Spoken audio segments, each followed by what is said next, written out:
Buenos días. Bueno, pues vamos a conversar el día de hoy. Vamos a llevar a cabo esta conferencia como todos los días. Mañana vamos a Tabasco y desde allá se va a llevar a cabo la reunión de seguridad desde Villahermosa y la conferencia. Yo voy a salir más tarde, que vamos, les comentaba ayer, a Benemérito de las Américas, a Chiapas, a la Candona. Vamos a visitar un hospital del IMSS Bienestar y luego a Tabasco, y sábado y domingo lo voy a dedicar a escribir el informe del día 1 de septiembre. También adelanto que ya tenemos muy avanzado el proyecto de presupuesto para el año próximo, que de conformidad con la ley lo tenemos que presentar el día 8 de septiembre. En eso estamos. Ayer avanzamos bastante en el acuerdo con las empresas de los gasoductos, va por buen camino ese asunto, y yo espero que la semana próxima ya se llegue a un acuerdo. Estoy ahora buscando la manera de contestar a esta solicitud que me hacen, que presentaron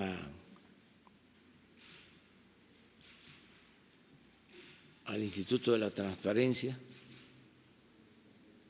donde me piden una persona de que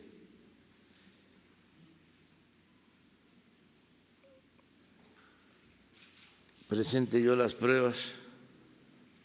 Dice textualmente: solicito amablemente me proporcione el estudio o el documento que dé cuenta de lo que dije, de que el pueblo está feliz, feliz, feliz. Entonces me llamó mucho la atención. El documento que yo presente debe incluir metodología, población objetivo, levantamiento estadístico, distribución geográfica de la muestra y presupuesto para realizarlo, con fundamento en el artículo 6 de la Constitución. Vamos a contestar. Además, quería yo darlo a conocer. Sostengo que el pueblo está feliz, feliz, feliz. Y me voy a apoyar en una encuesta que hizo el INEGI recientemente, donde la gente manifestó que está feliz, que está contenta. Esa es mi fuente, pero lo voy a hacer por escrito, formalmente, pero adelanto que esa es mi fuente. Y ahora sí, abrimos.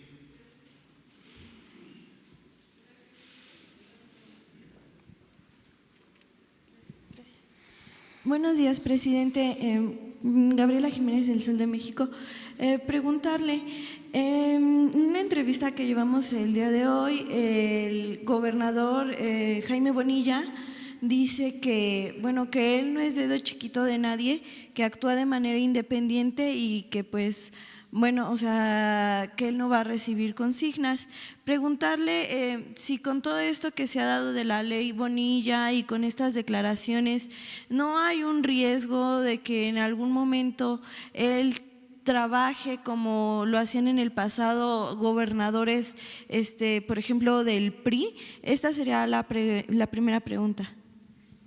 No, los gobernadores son autoridades soberanas,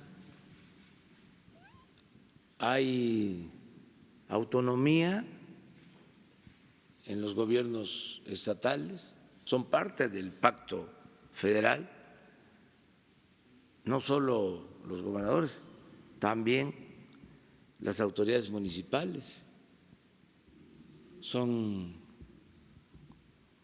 gobiernos autónomos, independientes, están muy bien definidas las esferas de competencia de cada nivel de gobierno. Entonces no hay ningún problema.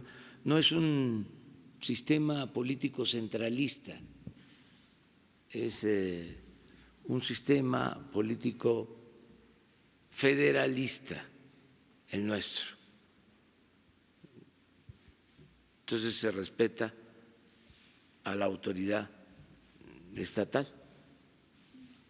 Y la otra pregunta, precisamente, el subsecretario de Gobernación, Ricardo Peralta, se reunió en la Huacana con grupos de autodefensas. Y bueno, algunos de los reclamos que le hacían era que por qué no invitó al gobernador a estas actividades. Por un lado, saber si no se están saltando a las autoridades estatales con este tipo de acciones y si en el momento, pues, más adelante lo corregirían. Y la otra es que también varios gobernadores están acusando que, pues bueno, en sus estados no hay autodefensas, que son grupos que trabajan con el crimen organizado, pero que se disfrazan de autodefensas. ¿Ustedes tienen alguna forma de distinguir estos grupos de las autodefensas, o qué información es que le han dado a usted sobre el tema? Gracias. Ayer hablé de eso, dije que no consideraba conveniente, que incluso pienso que fue un error el promover estos grupos, porque fueron en algunos casos, en la mayoría de los casos, auspiciados por el mismo gobierno. Creo que eso no corresponde a lo que establece la Constitución, no tiene que ver con un auténtico Estado de Derecho. Quien tiene que garantizar la seguridad de los ciudadanos es el Estado. No pueden haber grupos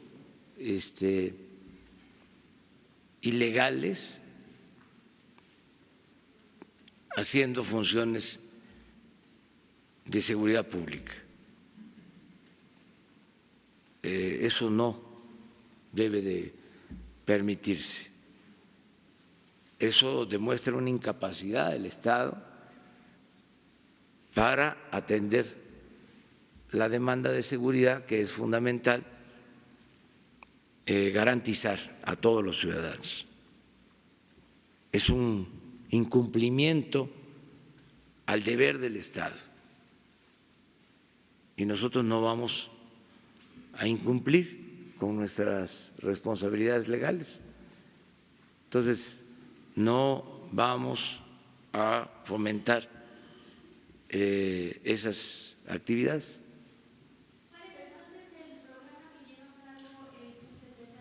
Pues él tomó esta decisión porque lo invitaron a participar, ya se habló de este asunto en el Gabinete de Seguridad y se le ha pedido que se ajuste a lo que establece la Constitución y las leyes. No estoy de acuerdo. No. Dice que incluso ni siquiera son grupos de autodefensas, que son criminales y acusa al subsecretario de Gobernación de estar financiando. Eso no quiero tratarlo porque yo no puedo acusar sin pruebas y no hago juicios, como se dice en la Biblia, juicios temerarios.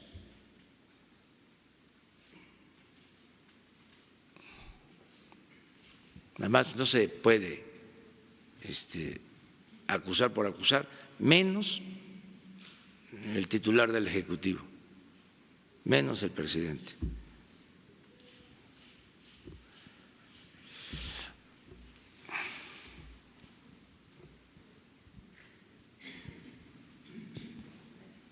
Buenos días, presidente. Astrid Sánchez del Mañanero y Plumas Atómicas. Presidente, ¿su gobierno ha considerado hacer, o la Secretaría de Hacienda, alguna respuesta ante acciones como las de la empresa Interjet, que debe más de 500 millones de pesos en adeudo fiscal, pero obtuvo un amparo para no pagarlo, para no recibir un embargo de 10% a sus entradas diarias? Un juez le otorgó este amparo a la empresa para que no pague. Sin embargo, pues sabemos que el dueño incluso hace poco compró acciones de una radiodifusora. ¿Cuáles serían las acciones que podría tomar su gobierno en respuesta a este tipo de amparos? Bueno, tenemos que ser respetuosos de la ley, aun cuando se trate de un asunto que pueda significar una afectación a la hacienda pública. Eso lo va a decidir la autoridad judicial. Tenemos que ajustarnos a esos procedimientos, aunque no estemos de acuerdo, siempre hay que respetar al Poder Judicial, que es en este caso el encargado del otorgamiento o es el que concede el amparo. ¿Estas empresas podrían estar librando este pago entonces? No, porque no termina el juicio, no se sabe en qué va a resultar, pero es un derecho que tienen todos los ciudadanos acudir a un amparo y hay que respetar la ley. Nosotros queremos hacer realidad y todos los días insistimos en que se respete la ley, que exista un auténtico Estado de Derecho y hacer algo cotidiano de la máxima de los liberales, según la cual al margen de la ley nada y por encima de la ley nadie. Entonces, es un derecho que tenemos que respetar. Hay muchos otros contribuyentes amparados, hasta políticos. ¿Y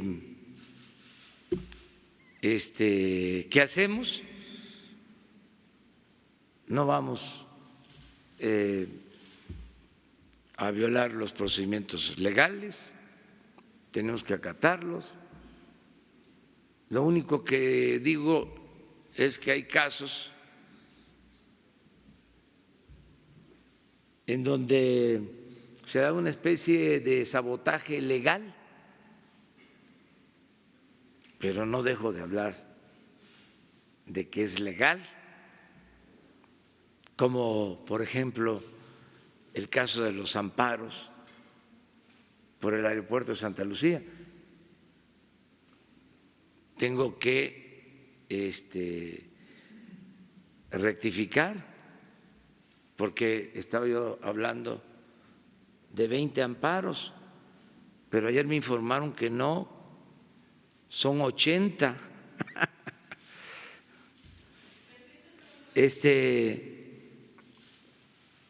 Y se está atendiendo este asunto tanto por la Consejería Jurídica como por la área jurídica de la Secretaría de la Defensa. Pero imagínense, 80 amparos. Están ahí todos los abogados opositores, todos los abogados del conservadurismo, hasta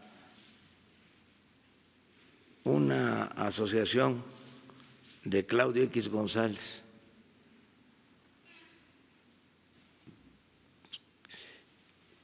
que siempre ha tenido diferencias con nosotros desde el tiempo de Salinas, porque el señor Claudio X González, con todo respeto, papá fue asesor de Salinas y promotor de la política de privatizaciones. Entonces ahora pues le siguen, están inconformes, no quieren los cambios, no quieren la transformación, pero también están en su derecho, son conservadores. ¿Qué es el conservadurismo? Pues es como su nombre lo indica, conservar, mantener lo establecido, el statu quo.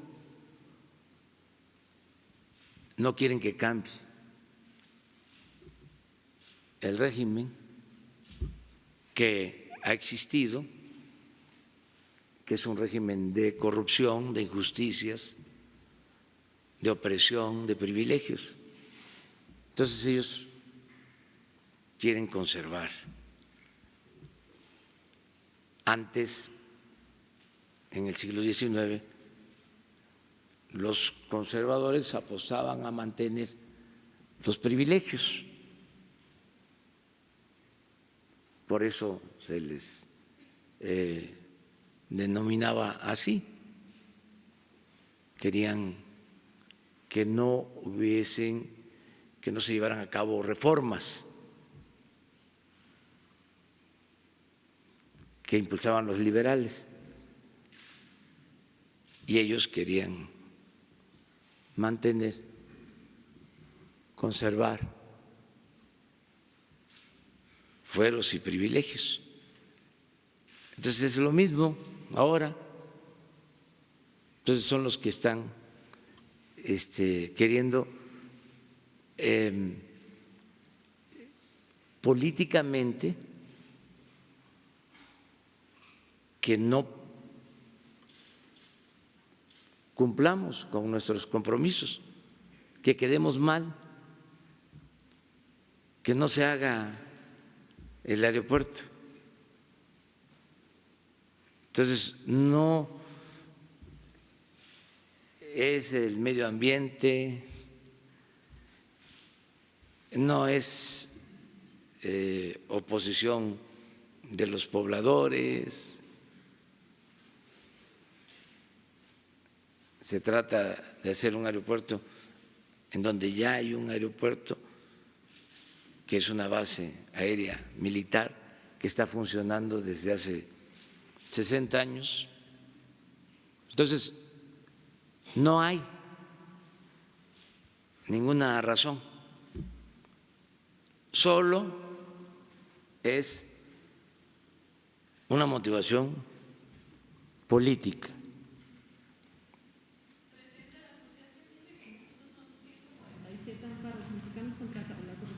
Sí, sí, sí, puede ser. Es que ayer me dijeron 80, pero puede ser 147, sí, y los que se acumulen.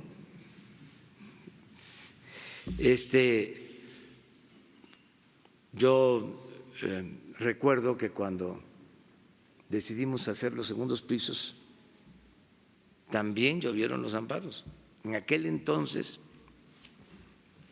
el que hizo el amparo principal fue el finado Burgoa, un gran abogado, destacadísimo abogado, que yo platicaba con él y nos llevábamos bien, pero era un buen abogado. Ahora pueden ser muchos amparos y a lo mejor no son tan buenos los abogados, porque es un asunto más que nada político, no jurídico. Es el interés de detenernos, de hacernos quedar mal. No se dan cuenta que están afectando o intentan afectar el desarrollo del país.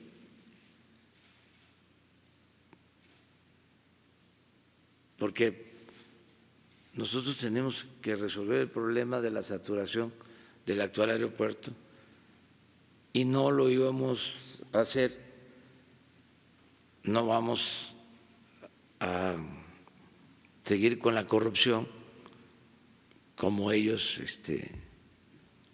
lo proponían, de hacer el aeropuerto en el lago de Texcoco para que se hundiera el aeropuerto y costara miles de millones de pesos. Estaba estimado en 300,000 millones. Pero nada más piensen que estimaron hacer el tren Toluca, Ciudad de México, en 30,000 millones y va a terminar costando 90,000, 3 veces más. Tenían un estimado para el aeropuerto de 300,000. Pues como se dice coloquialmente o se decía antes, nos iban a arruchar, iban a quebrar del gobierno. Si de por sí dejaron la deuda pública hasta las nubes,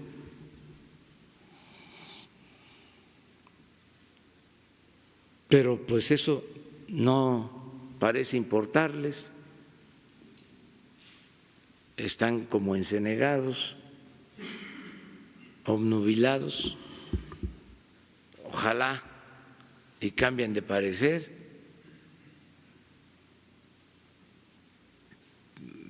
Nosotros vamos a seguir con la misma política, no vamos a dar ni un paso atrás, no vamos a permitir la corrupción. Se acabó la corrupción, se acabó la asociación delictuosa entre poder económico y poder político. El gobierno es de todos y para todos, no para un grupo, no para una facción. Ese es el cambio. Eso es lo que se está llevando a cabo. Afortunadamente, muchos empresarios están entendiendo de que hace falta la honestidad y que se acabe el influyentismo, muchos nos están ayudando. Ahora con esto de los gasoductos, ahí han estado los representantes del sector empresarial. Ayer hasta las 9 de la noche buscando acuerdos y no actuando de manera facciosa, sino buscando que prevalezca la razón. Pero hay unos que se malacostumbraron. Desde que se decidió entregar los bienes de la nación, del pueblo, a particulares, a los allegados, a quienes mandaban entonces se fue creando una nueva oligarquía y llegaron a sentirse los dueños del país, los dueños de México. Entonces, ojalá y recapaciten y entiendan que ya no es conveniente para nadie que siga imperando la corrupción en México. Nosotros no vamos a ceder, aunque se desaten todas las campañas abiertas o encubiertas. No vamos a ceder. Ya saben, además, soy perseverante y más cuando estoy convencido de la causa que se tiene que defender. No vamos a ceder y vamos a seguir enfrentando todos estos cuestionamientos y sin perder la cabeza, es decir, sin actos autoritarios, respetando al Poder Judicial, haciendo valer el Estado de Derecho y hasta con buen humor, porque no hay que enojarse. Somos felices. Si me permite una segunda pregunta, presidente. Relajados. ¿Me permite una segunda pregunta, presidente? Sí. La semana pasada se reunió con comunidades afectadas por la presa del Zapotillo en Jalisco. Me gustaría saber cuál fue el acuerdo, qué es lo que le solicitaron, en qué quedaron, si va a seguir este proyecto o qué va a pasar. Gracias. Pues es muy importante el buscar en este caso también un acuerdo. Esa es la propuesta que estamos haciendo. Nos dejaron muchos problemas, heredamos muchos problemas. Esta presa la empezaron a hacer desde el gobierno del presidente Fox, no hubo acuerdo previo,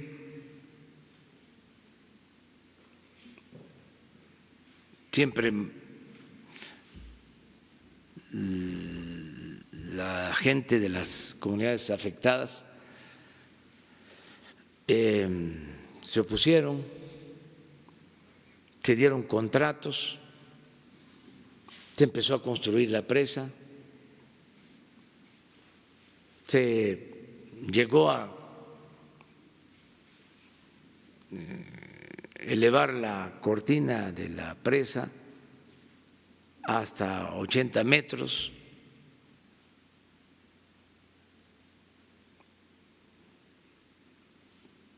porque el proyecto era elevarla a 110, hubo amparos, el Poder Judicial detuvo la obra o decidió que solo podía permitirse los 80 metros. Había diferencias entre el gobierno de Guanajuato y el de Jalisco, porque parte del agua es para abastecer a León. Se tiene que decir también que hay un problema de escasez de agua en León.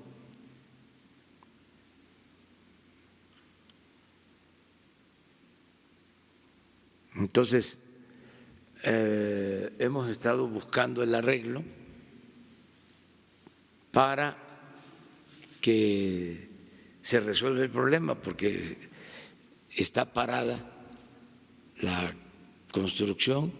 Lo que hicimos ahora y autorizamos fueron unos trabajos para reforzar la presa, sobre todo para evitar riesgos de inundación. Se hicieron esos trabajos para proteger a la gente, pero no está resuelto el problema. Se avanzó porque ya hay un acuerdo entre los gobiernos estatales de Jalisco y de Guanajuato, ya ese es un avance,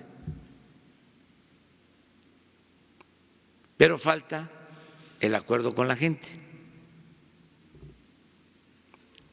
Y no se trata solo del acuerdo entre autoridades, hay que buscar el acuerdo con la gente. Entonces me he reunido, desde luego, con los gobernadores, ha estado participando Conagua, la Secretaría del Medio Ambiente y me reuní hace poco con los pobladores de las comunidades y se acordó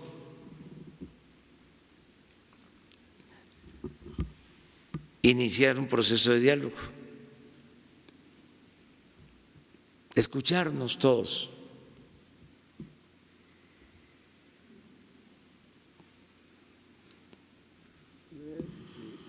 que la gente que necesita el agua sepa que los afectados pues tienen un derecho que hay que respetar, y también los de los pueblos donde va a haber afectaciones, aun cuando podamos mitigar, podamos quitar riesgos, pues también van a resultar afectados, y que también conozcan la situación de los que no tienen agua.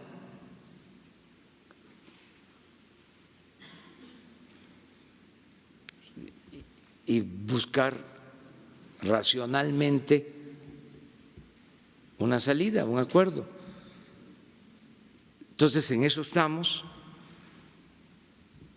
buscando opciones, buscando alternativas.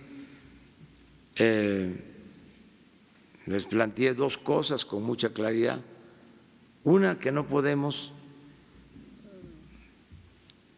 destruir lo que se hizo, porque hay una inversión No podemos usar la picota y derrumbar la cortina que se construyó. Y lo otro que les ofrecí, o mejor dicho, el otro planteamiento, es que no vamos a usar la fuerza. No vamos a hacer una cosa extrema como destruir lo que se construyó y tampoco vamos a imponer nada, nada por la fuerza, todo por la razón y el derecho. Yo espero que se llegue a un acuerdo. Todo esto va a implicar el que se proteja a la población en el caso de que acepten, desde luego que haya indemnizaciones justas,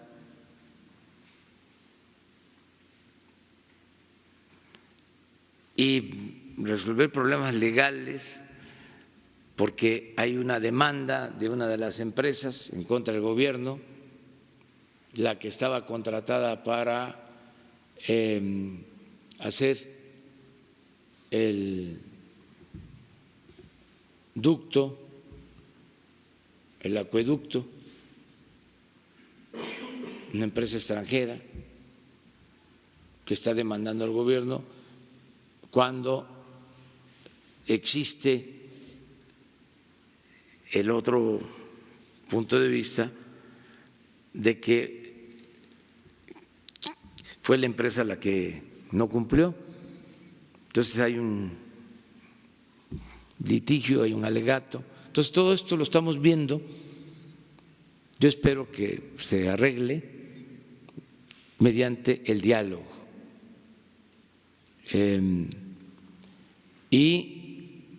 Está de por medio el gobierno de Jalisco y el gobierno de Guanajuato, y están también en muy buena actitud los dos gobiernos, y desde luego la gente también,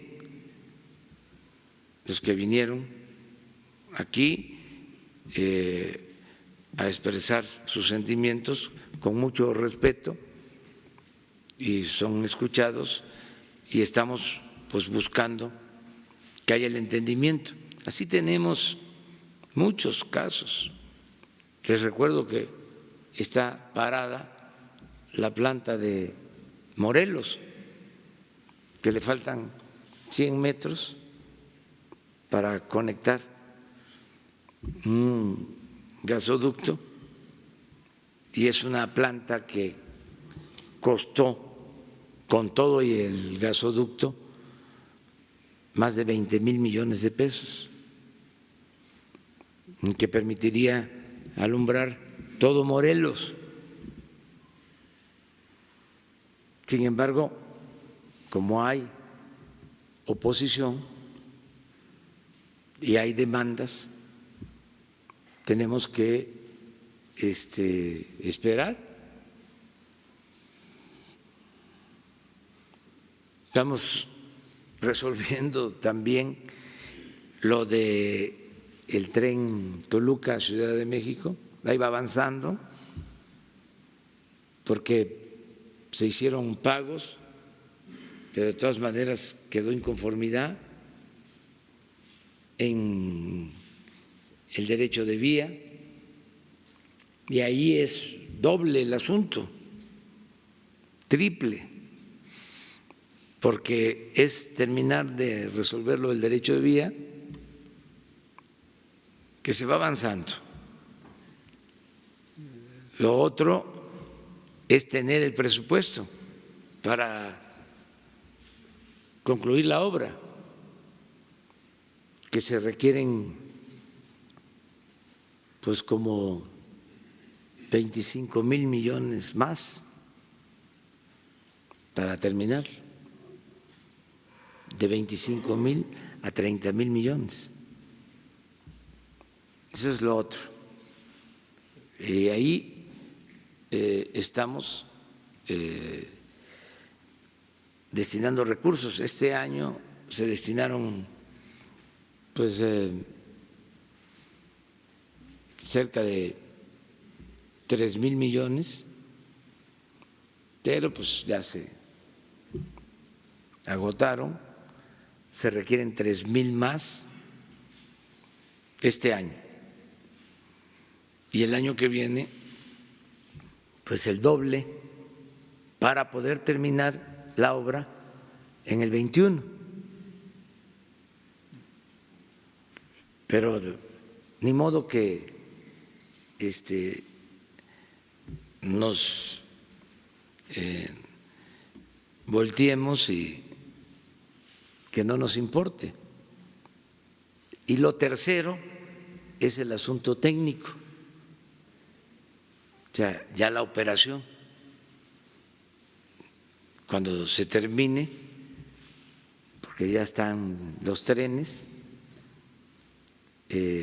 echar a andar el tren, por eso también no nos podemos tardar tanto para que los trenes no se afecten. Entonces, todas esas cosas se están viendo y se está avanzando, se está trabajando en todo.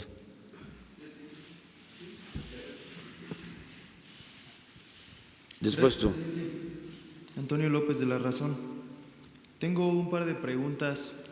El día de antier publicamos una entrevista con David Cervantes.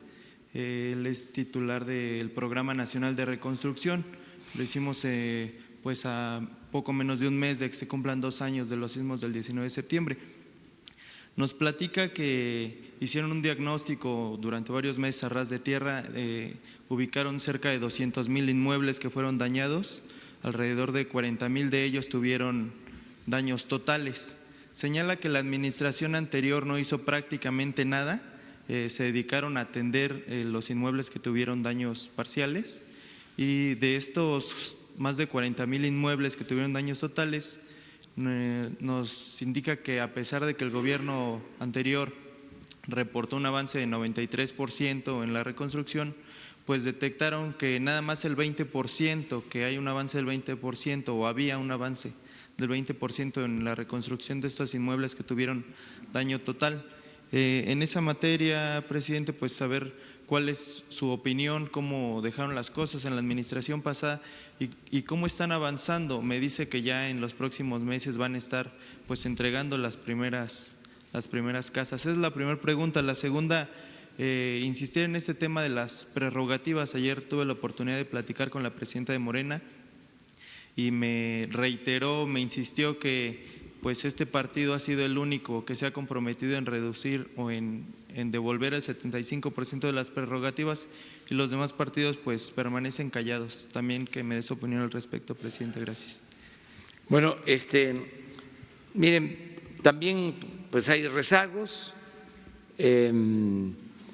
no se han concluido las obras, lo que tiene que ver con la reparación de escuelas, de centros de salud que quedaron afectados por los sismos, templos.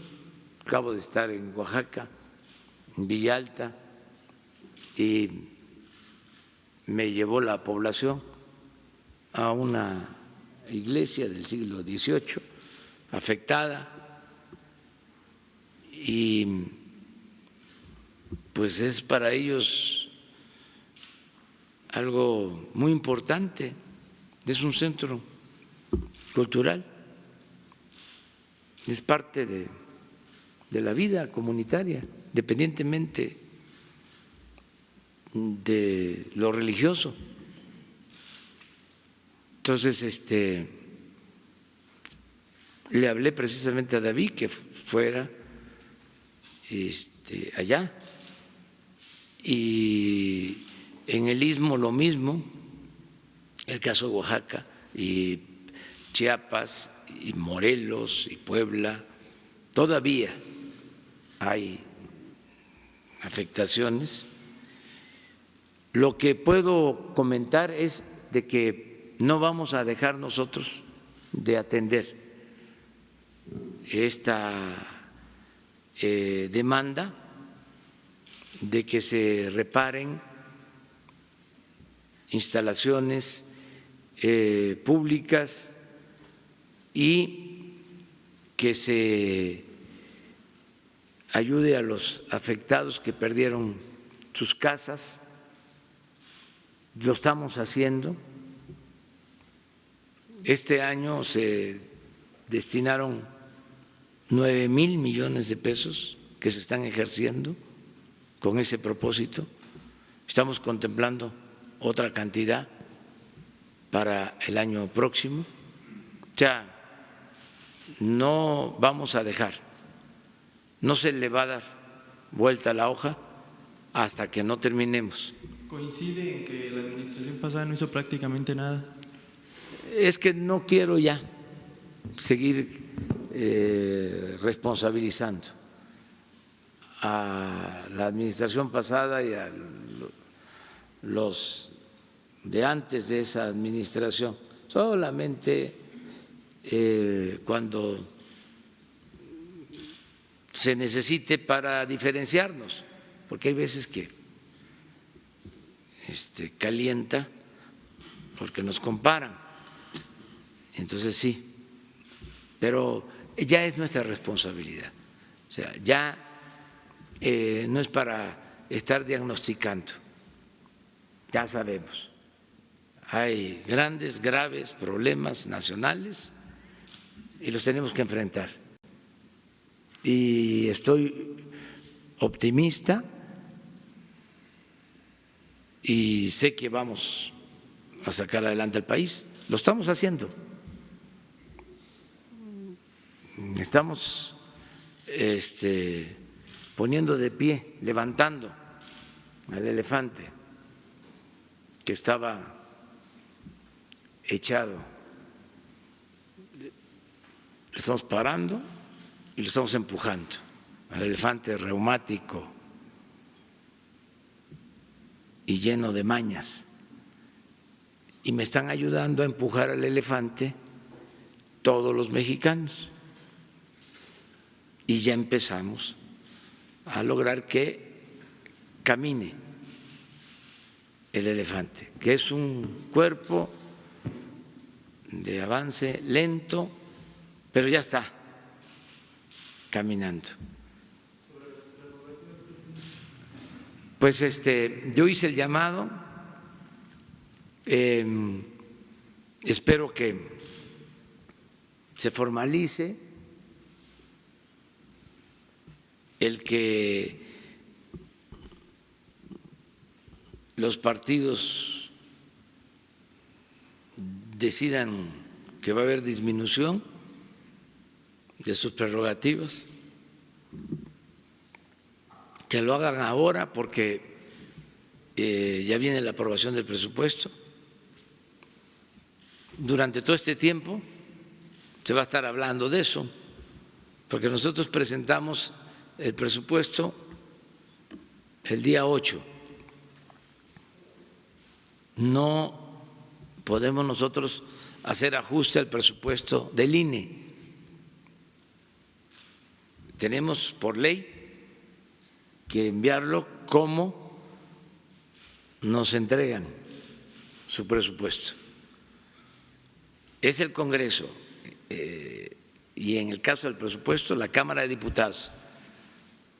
Es la facultad de la Cámara. En esto no interviene el Senado. Pero se va a hablar de septiembre hasta noviembre sobre el tema, porque ni modo que vaya a ser como antes, que nadie se enteraba de cuánto era el presupuesto y cómo se distribuía. Ahora se va a transparentar por completo. Se tiene que saber cuál es el destino del presupuesto, porque es dinero del pueblo.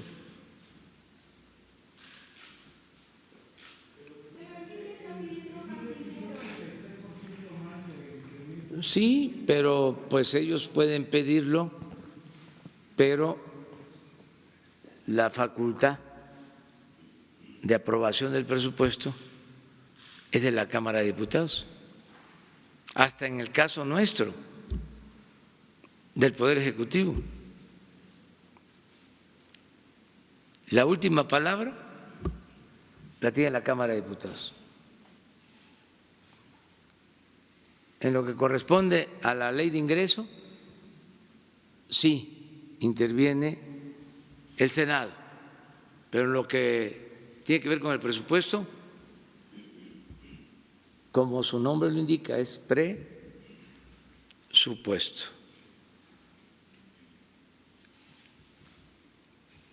Y es el Congreso, la Cámara, la que lo aprueba.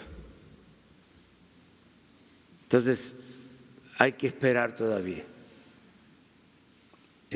Yo lo único que diría es que todos tenemos que hacer un esfuerzo de austeridad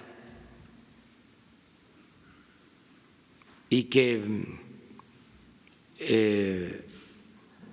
no se confunda la austeridad con el dejar sin recursos lo fundamental, lo esencial, porque algunos han malinterpretado. Dice, por austeridad no va a haber medicina. Por austeridad, estaba yo leyendo ayer, no se va a poder proteger a los periodistas amenazados.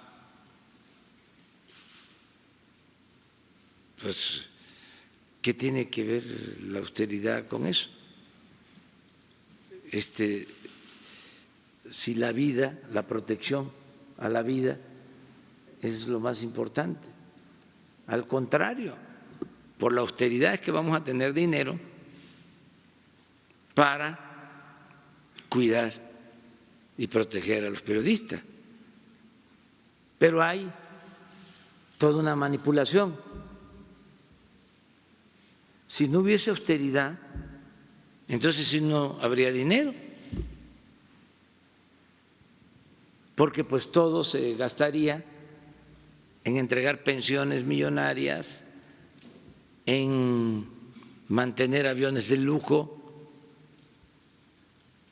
en tener aviadores, ya que hablamos de aviones. Entonces sí no habría dinero ni para las medicinas, ni para ayudar a los pobres. No habría dinero. Todo se quedaría en lo que era la burocracia dorada. Austeridad es no permitir que haya sueldos de 700,000 pesos mensuales. Eso es austeridad. Austeridad es lo que decía el presidente Juárez. ¿No tienes ahí la cita del presidente Juárez? Esa que dice el funcionario no puede abusar de las rentas y tiene que aprender a vivir en la justa medianía. Vamos a leerla, porque no es nada más la justa medianía, es una lección. Ese es nuestro fundamento. Ojalá y se encuentre. ¿Por qué cree, presidente, entonces que los partidos no se han manifestado en resto de los partidos, ninguno de los presidentes ha pues, ni siquiera hecho una declaración al respecto. Vamos a esperarnos porque los ciudadanos van a estar demandando que haya austeridad, que no haya derroche. Hace como 5 días, bueno, el pasado fin de semana, un piloto de una línea aérea me preguntó en el aeropuerto que si se iba a permitir lo de los gastos de los partidos. O sea, ya lo trae la gente. Sí, el pasado fin de semana. Él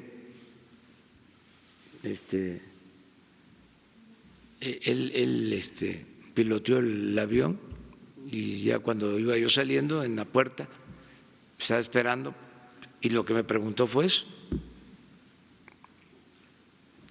¿Cómo está lo del dinero de los partidos? Le digo, pues ahí estamos exhortándolos a que le bajen a sus gastos. Entonces, son temas que tienen que tomar en cuenta los partidos porque la gente está atenta. Es lo mismo de los fueros. Se tienen que terminar los fueros.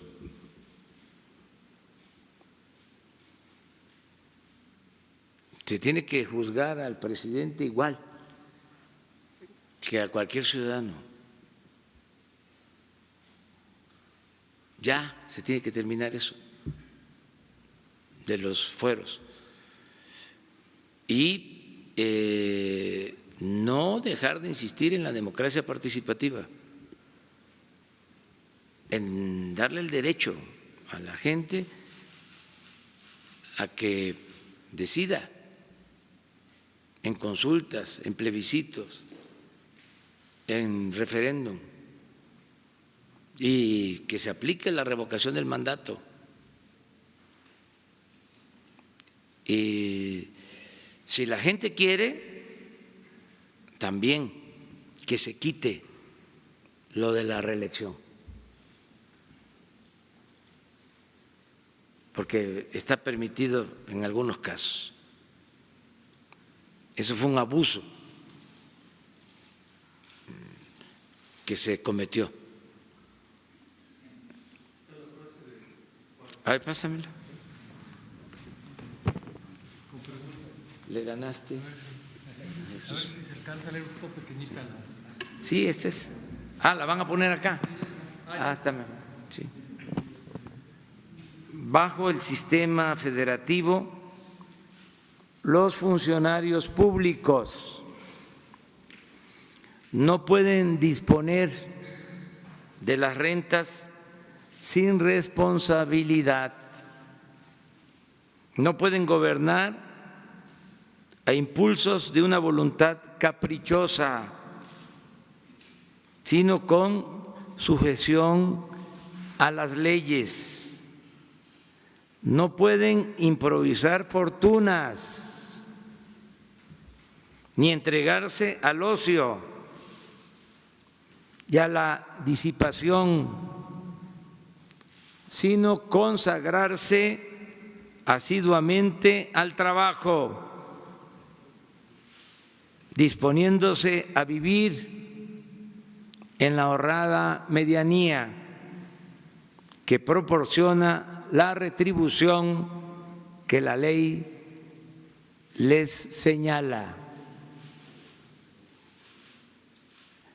Este es el mandato, esta es la lección, esta es la teoría, esta es la doctrina que guía al actual gobierno. Entonces, que se entienda bien, porque hay veces que además de las distorsiones, porque hay también con el neoliberalismo, se equiparó la austeridad a el despido de personal o de trabajadores. En Europa, por ejemplo, la izquierda rechaza la austeridad porque vincularon austeridad con afectar a los trabajadores. Y aquí también se aplicó. No hablaban de austeridad, pero despedían a trabajadores mientras mantenían privilegios de los altos funcionarios públicos. Hubo toda una campaña en contra de los sindicatos, como una campaña, si se acuerdan, en contra de los que se buscan la vida en lo que se llama la economía informal, una campaña hipócrita pidiendo que pagaran impuestos, el viene y el que se busca la vida como puede, mientras los de arriba no pagaban impuestos o se les condonaban los impuestos. Decían, el problema de México, no sé si lo escucharon, es de que es muy poca la recaudación. No es como en Europa, como en otros países, en donde se recauda un mayor porcentaje del Producto Interno Bruto. Aquí es muy poco, porque no están tomados en cuenta los de la economía informal. Luego entonces, si se incluye a todos los de la economía informal, con eso aumenta la recaudación. Al mismo tiempo que se mantenían los privilegios fiscales para los potentados. No quiere decir esto que no se paguen impuestos, todos tenemos que contribuir, pero la misma Constitución establece que los impuestos se tienen que cobrar de manera progresiva. ¿Qué significa esto? Que tiene que pagar más, que tiene que contribuir más el que recibe proporcionalmente más ingresos. Entonces, todo este tipo de mitos o de sofismas, pues hay que hacerlos a un lado. No es nada más acabar con la corrupción, que era el principal distintivo del modelo neoliberal, sino es también desmontar todas esas falacias que fueron creando y que llegaron a dominar. Fue un nuevo pensamiento, una nueva corriente de pensamiento que fueron imponiendo, y cuesta trabajo enfrentarlo, porque fueron muchos años, 36 años, haciéndonos creer de que con las privatizaciones iba a haber crecimiento, iba a haber empleo, iba a haber bienestar. Y es cosa de preguntar en qué se benefició el pueblo con esas políticas.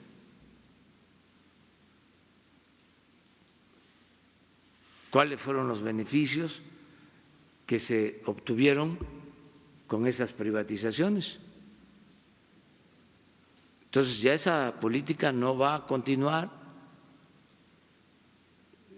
y por eso se está cambiando, pero sí es muy importante que quede claro de que la austeridad es para que tengamos más recursos y podamos satisfacer las necesidades de la gente.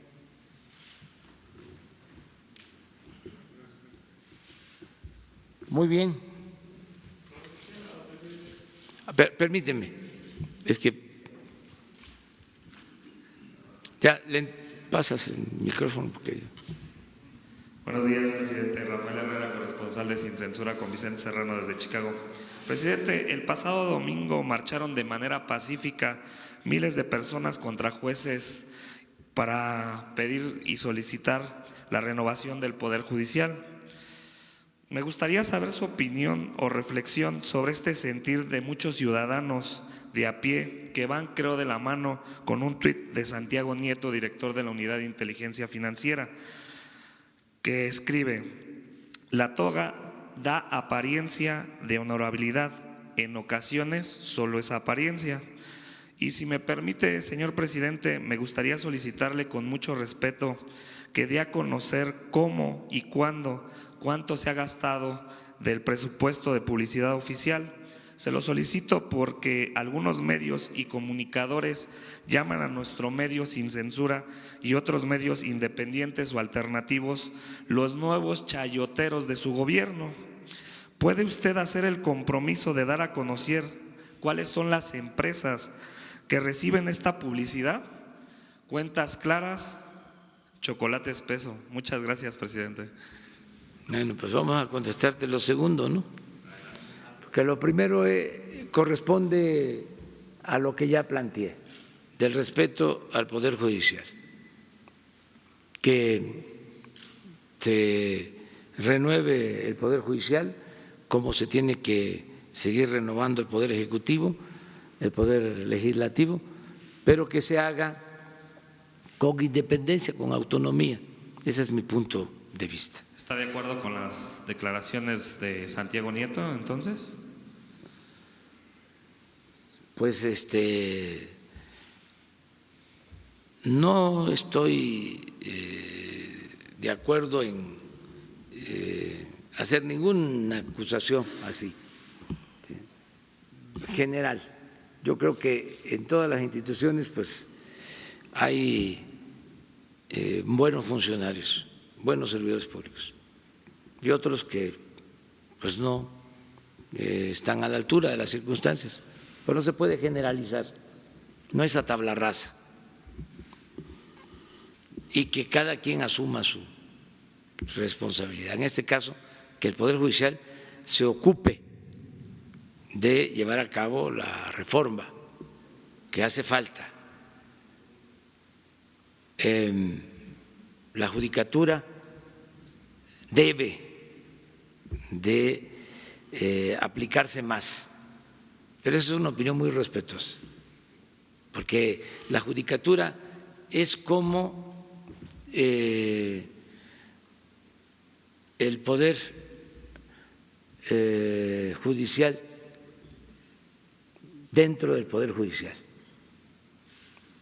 Es el órgano encargado de vigilar el comportamiento de jueces, de magistrados y de ministros.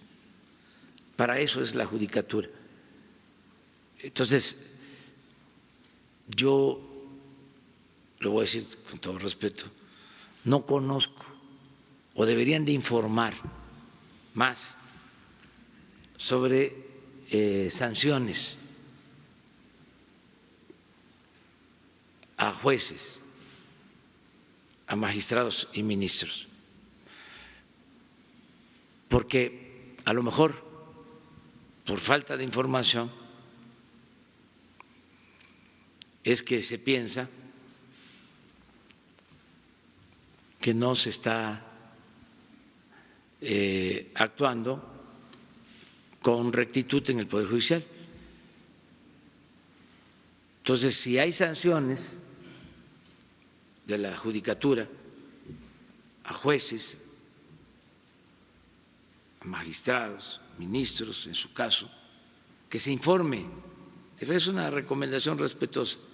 Creo que eso ayudaría mucho. Durante un tiempo largo no se sancionaba a nadie. El Poder Judicial era como el castillo de la pureza. Entonces, ¿para qué tener una institución como la judicatura sin ninguna función? Al no ser que en ese poder no existieran anomalías, que también, ¿no?, podría ser el caso. Al final de cuentas, lo que hace falta es que se informe más. La gente debe de saber, porque hay muchas cosas que se desconocen, que al interior del Poder Judicial existe este Consejo de la Judicatura. Un día sería bueno que se explicara, y que tiene la función de cuidar el recto proceder de los integrantes del Poder Judicial, porque no pueden los del Poder Judicial ser fiscalizados, y no se debe, además, por otro poder. No lo puede hacer el Poder Legislativo solo en el caso de los juicios políticos, desafuero y todo el procedimiento que establece la Constitución. El Poder Ejecutivo no puede ni debe. Entonces, por eso es lo de la judicatura. Yo creo que si se informa más sobre esto, va a ayudar bastante en la transparencia. ¿Qué es lo otro? Si puede usted hacer el compromiso para dar a conocer cuáles Sí. son las empresas que Sí. reciben la publicidad oficial. Sí, Gracias, presidente.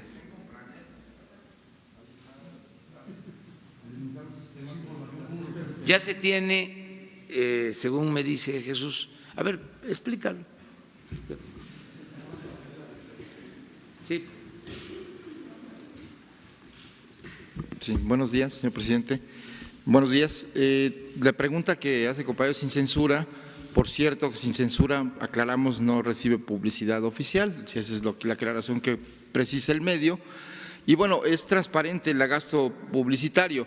Hay un sistema de la Secretaría de Función Pública, Compranet, donde todas las dependencias reportan el gasto.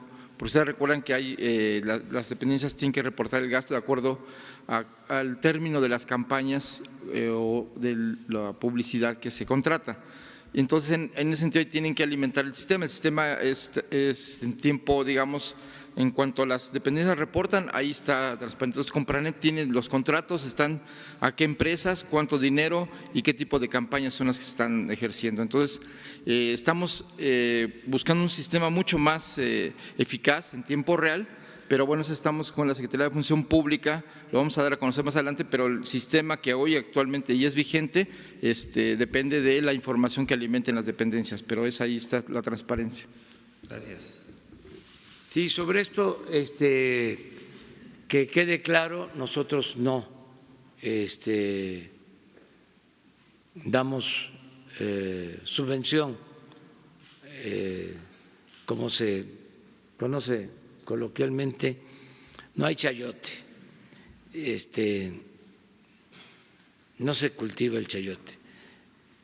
A mí una vez un periodista me platicó de cómo era antes, ¿no?, el reparto del chayote o de los sobres.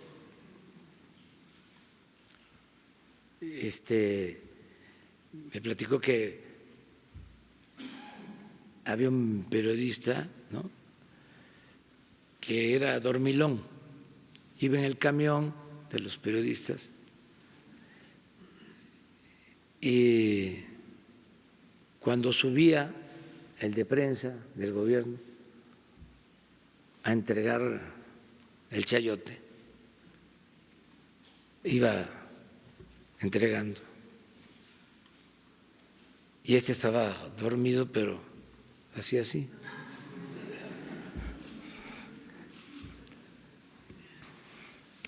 Entonces le ponía el sobre, decía, faltan 100. O sea que había piquete de ojo. El que entregaba, pues aplicaba el llamado piquete de ojo, ¿no? Pero sí sabía cuándo tenía que despertar y sabía pesar, ¿no? Si faltan 100. Entonces hay muchas anécdotas sobre eso. Ya, eso es para la picaresca política. Ya eso no se da. Y también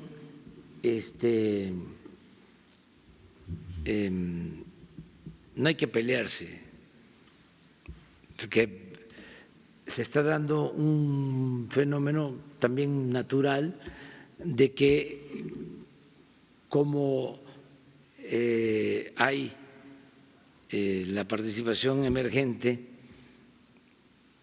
de las redes, entonces los medios, vamos a decir, convencionales, en algunos casos, no en todos, tienen celos y sentimientos. Entonces, es un reacomodo, es un proceso de tránsito que se está viviendo, pero mi recomendación es: todos son periodistas, todos están llevando a cabo su trabajo, lo hacen muy bien, no son chayoteros, ya eso está pasando a la historia. Incluso la mayor parte de los periodistas, sea de redes sociales o sea de medios convencionales, son gentes jóvenes, ya con una concepción nueva, distinta. Entonces, no confrontarse. Son muy pocos los que todavía vienen de las anteriores prácticas, pero también merecen respeto todos, todo el mundo debemos de respetarnos. Pero sí es un asunto interesante, que se llegó a decir de que aquí venían quienes estaban siendo financiados por nosotros. Nosotros no le vamos a faltar el respeto a nadie, y no vamos a censurar a nadie. Además, imagínense, si no hay censura, digo, si no hay oposición, si no hay crítica. Precisamente en ese sentido, déjeme preguntarle, presidente, aquí hay varios columnistas que han dicho que aquí adentro de las mañaneras hay reporteros que cobran hasta 200,000 pesos por una pregunta. ¿Usted tiene identificados a esos personajes? No, no existe eso. Pero tampoco hay que tomar muy en cuenta eso. Sí, mienten, pero imagínense si nos atenemos a todas esas campañas de desprestigio, no podríamos vivir. Hay muchísimas notas falsas. Lo más importante es estar bien, con nuestra conciencia. Y pueden estar diciendo lo que sea. Además, si no hay pruebas, si no hay evidencias, si no es cierto, así como se decía antes de que la calumnia cuando no mancha tizna, así también ahora se le revierte al que calumnia. Yo he visto cuando se hizo una mentira y queda en evidencia lo de la longaniza, por ejemplo. ¿Cómo les fue a los de la longaniza? ¿Sí? Porque ya no es el tiempo en que se amarraban los perros con longaniza.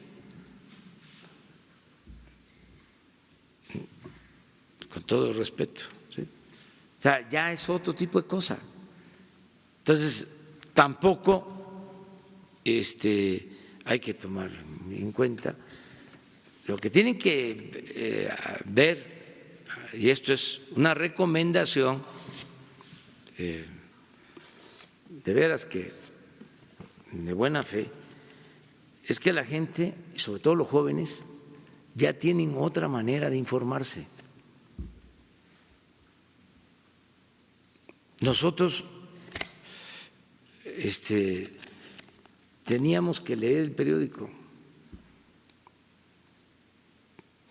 sea, lo disfrutábamos. O sea, la lectura del periódico. Ya los jóvenes, ya no. Lo mismo en el caso de la televisión. Que un joven esté viendo un noticiero es muy raro. ¿Cómo se informan? Hay personajes en redes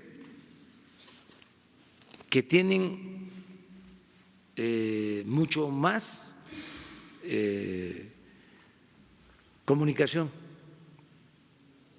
es decir, interactúan más que los programas, vamos a decir, formales de medios. Eso es lo que se tiene que atender para que no nos quedemos rezagados, porque ya no vamos a cambiar eso. O sea, ¿cómo? Le voy a ir a decir a Jesús Ernesto, vete a la esquina y compra el periódico, o ponte a ver el noticiero. Si están con el aparatito. Bueno, ya me voy. Le hago la última pregunta, presidente. Sí. ¿Qué responde a la opinión que dio el día de ayer Banjico sobre que el atorón de la economía es mayor de lo previsto? Hablan del peso que tienen los factores externos porque hay una desaceleración a nivel mundial, pero también hablan de factores internos: corrupción, impunidad, inseguridad, falta de derecho, incertidumbre política. ¿Qué opina de este diagnóstico? Soy respetuoso del Banco de México. ¿Y qué tanto es responsable su gobierno de estos factores que no han permitido Pues desarrollo? que sean los mexicanos los que juzguen. Pero yo soy respetuoso de lo que diga el Banco de México y de la independencia del Banco de México. Y no voy a pelearme con los funcionarios del Banco de México. No me voy a enganchar en un pleito con los del Banco de México, porque no quiero que vayan a utilizar esto para hacer una columna los periodistas conservadores, que le busquen por otro lado, pero no se las voy a poner fácil yo. Y finalmente, presidente, sobre el incremento de los feminicidios que se ha registrado, entiendo que hay una estrategia general para combatir la inseguridad, pero los feminicidios no se deben combatir como homicidios, tienen un factor distinto. ¿Qué estrategia tiene su gobierno para combatir feminicidios? Un planteamiento que se está haciendo, se está llevando a la práctica. Hoy hablamos de eso, que la Guardia Nacional tiene que tener una estrategia específica con este propósito, desde la formación hasta la investigación y prevenir feminicidios.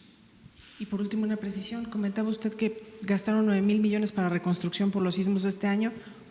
¿Qué expectativa tendría? ¿Cuánto presupuesto podrían pedir? Todavía estamos 2020? viendo eso, todavía.